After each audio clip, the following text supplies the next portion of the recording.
आज हम क्रमचय के कुछ प्रमेय के बारे में अध्ययन करेंगे। प्रमेय है प्रत्येक क्रमचय को असंयुक्त चक्रों के गुणनफल द्वारा प्रकट किया जा सकता है। Every permutation can be expressed as a composite of disjoint cycles. इस प्रमेय की हम गणितीय आगमन विधि द्वारा सिद्ध करेंगे। माना कि एक समुच्चय S है तथा इसमें n अवयव है।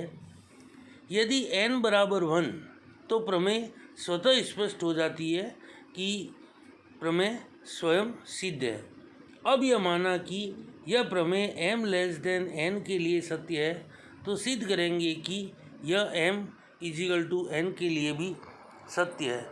माना कि f such that s tend to s तथा f belong to Pn, तब एक पूर्णांक k और s के अलग अलग अवयव x1, x2, x3 up to xk ऐसे होंगे कि f of x1 यानी कि f x1 की जो इमेज है वो x2 होगी, तो f of x1 is equal to x2, f of x2 is equal to x3, f of x3 is equal to x4 and so on. f of xk minus 1 is equal to xk तथा f of xk is equal to वापस x1। इससे स्पष्ट है कि x1, x2, x3 up to xk एक k लंबाई का चक्र है। अब ऐसा समुच्चय T लें कि T is equal to s minus x1, x2, x3 up to xk, तो G such that T tend to T समुच्चय T का एक क्रमचय है और f is equal to x1, x2, x3 up to xk O G composite function. अब क्योंकि f तथा g एक n से कम अवयव वाले समुच्चय पर क्रमचय है, इसलिए आगमन विधि द्वारा g is equal to α1, α2, α3 up to αr, जहाँ α1, α2, α3 up to αr चक्रीय क्रमचय है, अतः f of x1, x2, x3 up to xk into α1, α2, α3 up to αr अर्थात f को असंयुक्त चक्रों के गुणन द्वारा व्यक्त किया जा सकता है। फॉर एग्जाम्पल, जैसे अपने पास एक क्रमचय f है, f is equal to 1 2 3 4 5 6 7 8 9 10 and 1 की इमेज है 3, 2 की 4, 3 की 2, 4 की 5, 5 की 6, 6 की 1, 7 की 9, 8 की 10, 9 की 7, 10 की 8। ये एक क्रमचय है। तो इस एक क्रमचय को असंयुक्त चक्रों के रूप में व्यक्त कर सकते हैं। जैसे 1 की इमेज 3, 3 की 2 और 2 की 4, 4 की 5। ये एक साइकिल कंप्लीट हो जाता है तो एक चक्र तो बन जाएगा इसका 1 3 2 4 5 6। फिर है 7 की 9 और 9 की 7, तो दूसरा चक्र बन जाएगा 7 9 और 8 की 10 10 की 8। तो इस प्रकार ये क्रमचय है 3 असंयुक्त चक्रों के गुणन के रूप में व्यक्त किया जा सकता है। क्रमचय की कोटि ऑर्डर ऑफ ए परम्यूटेशन। यदि f एक परिमित समुच्चय S का एक क्रमचय है तथा f to the power n बराबर i यानी कि तत्समक क्रमचय प्राप्त होता है जहाँ n न्यूनतम धनात्मक पूर्णांक है, तो n को क्रमचय की कोटि कहते हैं। यदि f एक परिमित समुच्चय S का क्रमचय हो तो order of f is equal to f के असंयुक्त चक्रों की लंबाई का लसप। तो किसी भी क्रमचय की कोटि उन सभी असंयुक्त चक्रों की लंबाई का लसप होता है जिसके गुणनफल द्वारा उस क्रमचय को व्यक्त किया जा सकता है। नेक्स्ट है प्रत्येक क्रमचय को पक्षांतरों के गुणन के रूप में व्यक्त किया जा सकता है।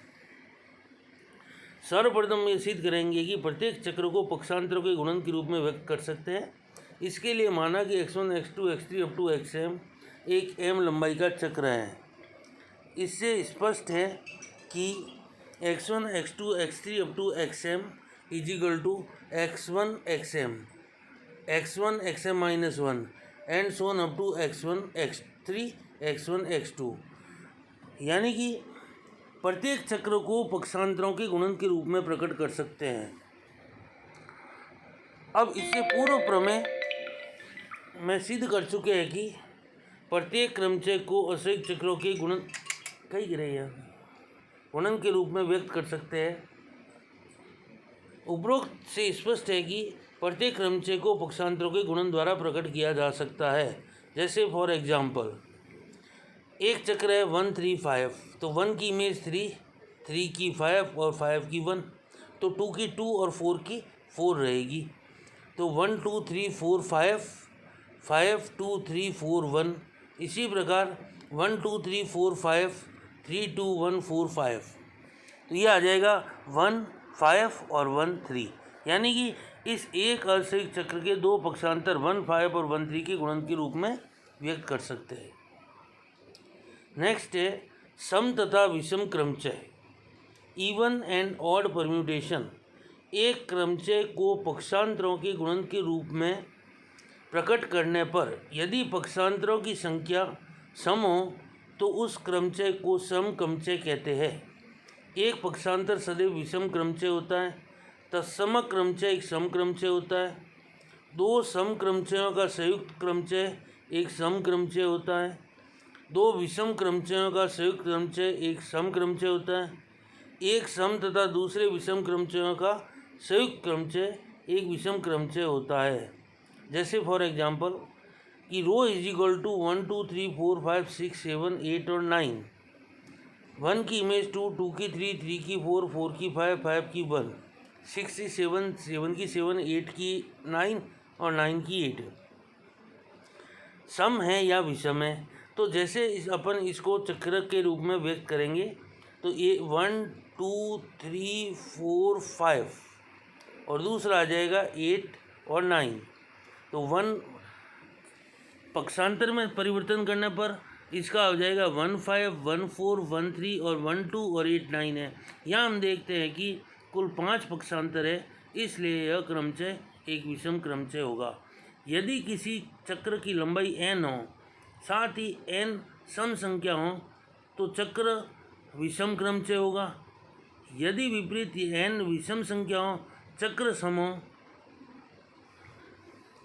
नेक्स्ट थ्योरम है n कोटि के सभी सम क्रमचयों का समुच्चय an एक समूह होता है जिसका ग्रुपांक फैक्टोरियल n/2 है। हम जानते हैं कि दो सम क्रमचयों का गुणनफल एक सम क्रमचय होता है, अतः समुच्चय an गुणन सक्रिया के लिए समवर्त है। समुच्चय an के समूह अभिग्रहितों का परीक्षण करेंगे। तो सबसे पहले समवर्त नियम का पालन करता है, साहचर्य नियम का चेक करेंगे, तत्सम का अस्तित्व और प्रतिलोम का अस्तित्व चेक करेंगे। फलनों का गुणन सदैव सहचारी होता है तथा क्रमचय एक फलन है, अतः सक्रिय समुच्चय an में भी सहचारी होगी। क्योंकि तत्सम क्रमचय एक सम क्रमचय होता है, अतः सब सम क्रमचयों के समुच्चय an में भी एक तत्सम क्रमचय है। प्रतिलोम का अस्तित्व, चूँकि प्रत्येक सम क्रमचय का प्रतिलोम क्रमचय एक सम क्रमचय होता है, अतः समुच्चय an का प्रत्येक अवयव प्रतिलोमी है तथा प्रत्येक अवयव का प्रतिलोम an में विद्यमान है, इसलिए an क्रमचय गुणन के लिए एक समूह है। नेक्स्ट है समूह an का समूहांक ऑर्डर ज्ञात करना। माना कि समुच्चय Sn में e1 e2 e3 up to em सम क्रमचय है तथा O1 O2 O3 up to OR विषम क्रमचय है, तब Sn is equal to E1 E2 E3 up to Em and O1 O2 O3 up to OR। इसलिए m plus r is equal to factorial n। माना कि alpha कोई पक्षांतर है, क्योंकि पक्षांतर एक विषम क्रमचय है, इसलिए alpha E1 alpha E2 alpha E3 and so on up to alpha En विषम क्रमचय हैं तथा alpha O1 alpha O2 alpha O3 up to alpha OR सब सम क्रमचय है। साथ ही सब Sn के अवयव है, परंतु एक सम क्रमचय कभी भी विषम क्रमचय नहीं हो सकता, इसलिए alpha EI is not equal to alpha OJ। जहाँ EI कोई भी एक सम क्रमचय है तथा OJ कोई भी एक विषम क्रमचय है। साथ ही alpha E1 alpha E2 alpha E3 up to alpha EM में से कोई दो क्रमचय समान नहीं है, इसलिए EI बराबर EJ। क्रमचयों का समुच्चय एक समूह है, इसलिए alpha OI is not equal to alpha OJ यदि I not equal to J। अब alpha E1, alpha E2, alpha E3 up to alpha EM प्रत्येक विषम क्रमचय है, परंतु कुल क्रमचयों की संख्या r है, इसलिए m less than equal to r। इसी प्रकार alpha O1, alpha O2, alpha O3 up to alpha OR प्रत्येक सम क्रमचय है, परंतु कुल क्रमचयों की संख्या m है, इसलिए r is less than equal to m। तो both equation implies that m बराबर r, m plus r is equal to factorial n तथा m बराबर r, इसलिए m बराबर r बराबर फैक्टोरियल n बाई 2। अतः an सम क्रमचयों के समुच्चय का समुच्चयांक फैक्टोरियल n बाई 2 है। फलतः an सम क्रमचयों का समुच्चय एक समूह है तथा उसका समूहांक या ग्रुपांक फैक्टोरियल n बाई 2 है। an को n कोटि का एकांतर समूह भी कहते हैं।